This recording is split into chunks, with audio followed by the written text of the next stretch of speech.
What's up, everybody? This is Big John, and this is the Referendum, brought to you by FinFlam Sports. Today, we're talking about one of the most polarizing and most talented, and perhaps the most disrespected players in baseball history. It's A-Rod, Alex Rodriguez. A-Rod wasn't just a player. He was a superstar, the biggest baseball star I've ever seen in my life. Nobody, and I mean nobody, matched his stardom. When he was in his prime, not Barry Bonds, not Mark McGwire, not Sammy Sosa.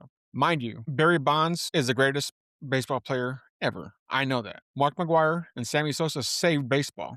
And I was brought up during that time, and there was no time like it, and there hasn't been ever since. Pete Rose is the greatest hitter of all time, but Alex Rodriguez, his stardom, nobody could match it. He is one of one. I'm from Kansas City. I'm a Royals fan through and through. I was at Kauffman Stadium when A-Rod came through on his home run chases for number 400, 500, and 600. The place was electric, and if you know Kauffman Stadium, it's massive. It's one of the most difficult places to hit a home run in all of baseball. Every single person had a camera ready. The second he stepped into the box, you could feel it. The whole stadium was waiting for that one swing. I've never seen anything like it before in my life, ever. It was like everybody had a camera, which they did, and you seen the flash bulbs look like stars across the stadium nonstop. Click, click, click, click, click, click. It gives me goosebumps thinking about it right now. That's how energetic, how important that moment was in baseball history. Every time he went for a swing, it was magnetic. Now, let's just get this right out the way. Without the steroids, Alex Rodriguez is a first ballot Hall of Famer, period.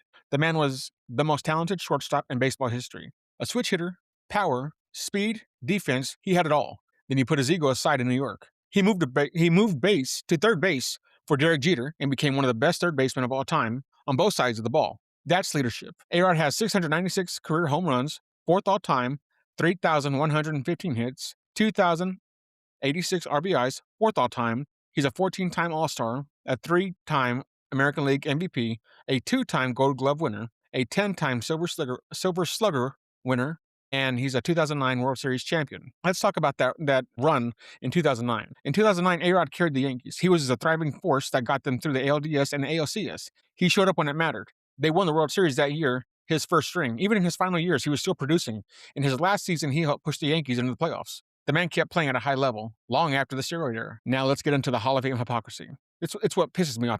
It's what really burns me up, or as some people say, this is what really grinds my gears. Bud Selig is in the Hall of Fame. The commissioner who oversaw the entire steroid era is in the Hall of Fame. He knew what was going on, turned a blind eye because money was pouring in, and now he's rewarded with a plaque. That's insane. But the players, the guys who put butts in the seats and made Selig rich, many of them are still blackballed. A-Rod admitted it, took his punishment, came back, and still produced. He deserves to be in Cooperstown. I have stopped watching baseball because he's not in the Hall of Fame, along with other players who are not in the Hall of Fame, like Roger Clemens, who I think is the greatest pitcher of all time, like Barry Bonds, who is the greatest hitter of all time, Pete Rose, who's the greatest hitter of all time, Barry Bonds, who is the greatest baseball player of all time. The hypocrisy is disgusting. You know, and Alex Rodriguez was a generational talent. He could play in any era, no matter what. To me, he's the most exciting player I've ever watched. Major League Baseball stopped him 4 home runs short of 700, and they did that on purpose. If you play today, he gets there easy. If he were to go into some type of training, get his body in shape, his ego is so big, he would hit it. And I guarantee you, he would probably finish with 710. If he had one season, one great season, even a good season, he would get 710. He would get 14 home runs. 14 home runs, 20 if we're pushing it. You know, this is my take on A-Rod. Love him or hate him, you either do it or you don't. You can't deny the talent. Drop your thoughts below. Are you pro A-Rod? Should he be in the Hall? This has been Big John on the Ref-Horrendumb. Stay honest, stay real. I'll catch you next time.